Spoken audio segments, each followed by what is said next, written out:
भारतामध्ये इंटरनेटचा वापर झपाट्याने वाढत आहे. मोबाईलमधील बँकिंग, UPI पेमेंट्स, शासकीय सेवा, सोशल मीडिया, आपले दैनंदिन जीवन आता पूर्णपणे डिजिटलवर अवलंबून झाले आहे. पण याचबरोबर सायबर गुन्हेगारांच्या हल्ल्यांची संख्या वाढली आणि सामान्य नागरिकांचे नुकसानही मोठ्या प्रमाणावर सुरू झाले. Bogus apps, SIM swap fraud, phone hacking, OTP चोऱ्या यामुळे अनेकांच्या कष्टाची कमाई एका क्षणात लुटली जाते. हे थांबवण्यासाठी सरकारने आता मोठे पाऊल उचलले असून नवे सायबर सुरक्षा नियम लागू केले आहेत. या नियमांचा मुख्य उद्देश म्हणजे कोणतीही मोबाईल ॲप सेवा वापरताना त्याचे सुरक्षित वातावरण सुनिश्चित करणे.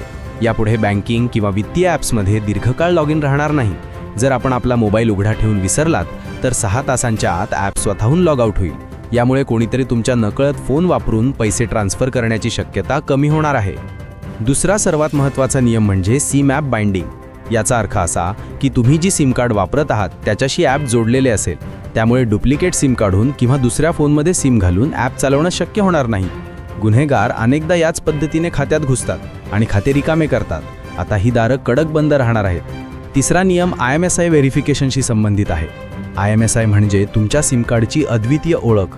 ॲपला ही माहिती द्यावी लागेल आणि तिची पडताळणी केल्यानंतरच ॲप सुरू ठेवता येईल. म्हणजेच बनावट किंवा क्लोन केलेले मोबाईल नेटवर्क वापरून फसवणूक करणे अधिक कठीण होणार आहे. यामुळे वापरकर्त्याची खरी ओळख आणि त्याचा मोबाईल नेटवर्क सुरक्षित असेल. या निर्णयामुळे सुरुवातीला काही तांत्रिक अडचणी जाणवू शकतात, जसे की फोन बदलताना ॲप पुन्हा सक्रिय करावा लागेल किंवा लॉग इन वारंवार करावा लागेल. पण या छोट्या असुविधांमुळे तुम्ही कुठल्याही मोठ्या फसवणुकीपासून सुरक्षित राहू शकता. सरकारचा उद्देश नागरिकांचे पैसे आणि वैयक्तिक डेटाचे संरक्षण करण्याचा आहे. आजच्या डिजिटल युगात सुरक्षा ही सर्वांचीच जबाबदारी आहे. नवीन नियम आले म्हणजे आपणही निष्काळजी राहायचे नाही. आपले पासवर्ड सुरक्षित ठेवा, अनोळखी लिंकवर क्लिक करू नका, फोनसाठी स्क्रीन लॉक वापरा आणि कुणालाही OTP, पिन किंवा बँक माहिती देऊ नका. लक्षात ठेवा, सावधानता म्हणजेच सुरक्षा. डिजिटल इंडिया ही केवळ तंत्रज्ञानाची क्रांती नाही, तर सुरक्षित भारताची पायाभरणी आहे. नवे नियम लागू झाले आहेत. आता प्रत्येक नागरिकाने त्यांचे पालन करणे आवश्यक आहे.